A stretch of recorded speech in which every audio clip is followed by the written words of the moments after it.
Ljubitelice in ljubitelji nogometa, dobrodošli na Planetu 2. Pred nami je tekma 33. kroga Prve lige Telekom Slovenije v Orlovem gnezdu, pa danes bitka za sila pomembno zmago oziroma za 3 točke med domačim Triglavom in gostujočo ekipo iz Krškega. Volarič ali bo ujel žogo, tako je, hiter je bil Volarič, ob njemu Arh Česen, zdaj borba ob kotu.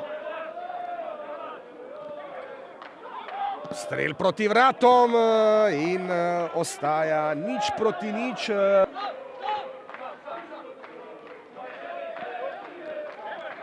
Ogrinec je izgubil žogo, oziroma zdaj žoga pri... Ali je to priložnost za 1:0? Ne, brani vratar Triglava Čadež.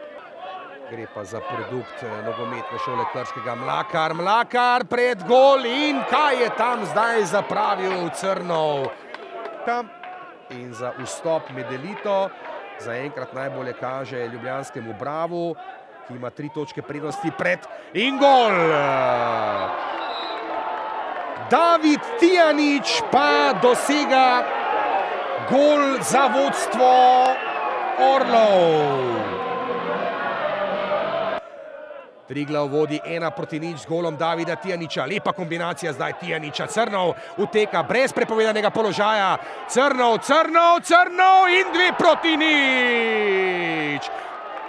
Ivan Crnov pa znova v hitri ekspresni akciji Triglava in Orli vodijo 2:0. V katerem izmed klubov v prvoligaški konkurenci, mislim, da Maribor in Olimpija prav gotovo ne, bi pa morda kdo drug lahko ponudil kakšno pogodbo v napadalnih akcijah. Zdaj kombinacija Mlakar in dobro posredovanje vratarja, da bi imeli potem v boju nekoga za prvega strelca lige. Tukaj je Majcen, nesebična podaja do Crnova in gol. Še ena lepa kombinacija Orlov danes.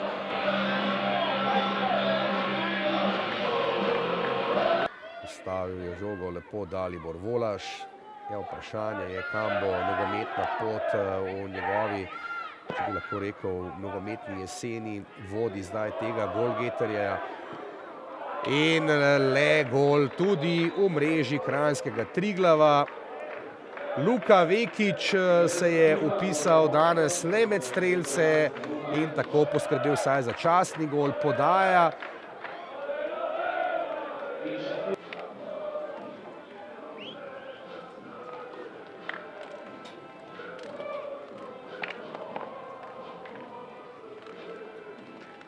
Ja, zelo pomembna zmaga, vsaka pika šteje. Jaz bi danes mojim igralcem čestitil za pravo agresivnostjo. Mislim, da smo od prve minute res imeli dobro agresivnost, kombinatoriko i na koncu zasluženo zmagali.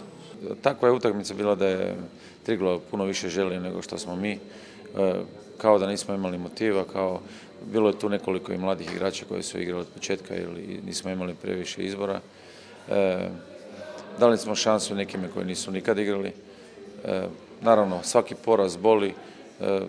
Mislim, sad više nemamo skoro nikakve šanse da ostanemo u lizi. Trebamo se spremati za budućnost, organizirati se za budućnost i napraviti što se najviše može.